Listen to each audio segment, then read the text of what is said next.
ग्रामविकास मंत्री जयकुमार गोरे यांना सोलापूर जिल्ह्याचे पालकमंत्रीपद मिळाल्यानंतर सोलापूर जिल्ह्यात अनेक ठिकाणी अभिनंदनाचे फ्लेक्स लागलेले पाहायला मिळाले।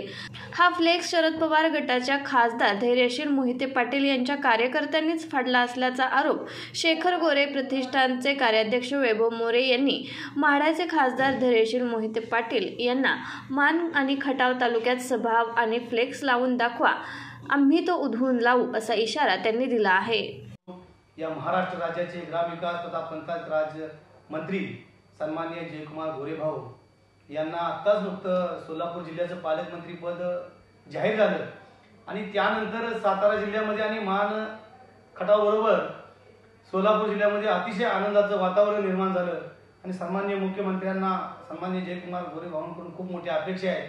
म्हणून पहिल्या टर्ममध्ये इतकं मोठं खातं नावाजलेलं चांगलं खातं त्यांच्या पदरामध्ये पडलं आणि सोलापूर सारखा जिल्हा ज्या ठिकाणी बराचसा भाग दुष्काळी भाग आहे आणि या मान खटावचा दुष्काळी भाग ज्या पद्धतीने जयकुमार गोरे भाऊ आणि सन्माननीय शेखर भाऊंच्या माध्यमातून पुसण्याचं काम या ठिकाणी करण्यात आलं, त्या धर्तीवर सोलापूर जिल्ह्यामध्ये की सुजलाम सुफलाम करण्यासाठी सन्माननीय जयकुमार गोरे भाऊंना त्या ठिकाणची पालकमंत्री पदाची जबाबदारी देण्यात आली।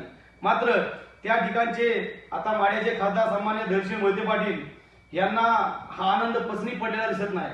मात्र माझं मोहिते पाटील घराण्यांना एक सांगणं आहे की ज्या पद्धतीनं तुमचं हे जे वागणं चाललंय, सन्माननीय जयकुमार गोरे भाऊंचे जे फ्लेक्स लावले त्याचे अकलूजमध्ये कोणतरी एखादा फ्लेक्स तुमच्या कार्यकर्त्यांनी पाडला, आम्हाला अशी शंका आहे की हा फक्त ह्याच्या पाठीमागे तुमचा हात असावा, कारण इतकं मोठं डेअरिंग असं कोणी करणार नाही।